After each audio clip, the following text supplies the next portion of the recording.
ভাই আমি এইটা বুঝি না, দুনিয়াতে যত সব ঘটনা আছে সব কেন উপন্যাসের নায়িকাদের সাথেই হয়। এই যে যেমন ধরো, আমাদের নেতা সাহেব ওরফে রিদ খান, সে রক্তাক্ত অবস্থায় রাস্তায় পড়ে আছে, তাহলে ওই মুহূর্তে কেন মায়ের সাথে দেখা হতে হবে? আমরা কি নাই? আমরা কি পৃথিবীতে বাস করি না?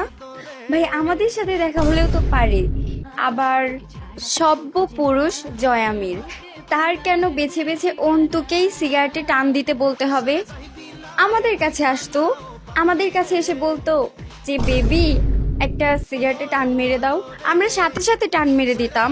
তাহলে তো আর এত কোনো ঘটনাই ঘটতো না, তাকেও উপরে যে পটল তুলতে হতো না। আরেকজন, মানে আমাদের জায়ান বেবস, তারও কেন সৎ বোনের উপরে উষ্টা খেয়ে পড়তে হবে? পৃথিবীতে তো আরো অনেক মেয়ে আছে, যেমন আমরা, আমাদের দেখলেও তো পারে, আমাদের মতো পাঠিকারা, তাদেরকে দেখলেও তো পারে ভাই। তারপরেও সৎ বোনের উপরই কেন উষ্টা খেয়ে পড়তে হবে? আমি বুঝি না ভাই, এমন ঘটনা কেন আমাদের সাথে ঘটে না?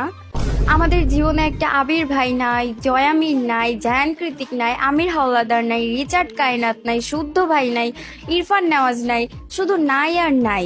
এখন আমাদের জীবনে যদি এমন একটা আবির ভাই, জায়ান কৃতিক, শুদ্ধ ভাই, ইরফান নেওয়াজ, রিচার্ড কায়নাত, প্যারিস ইউভান না আসে, তাহলে জ্বলবে আগুন ঘরে ঘরে।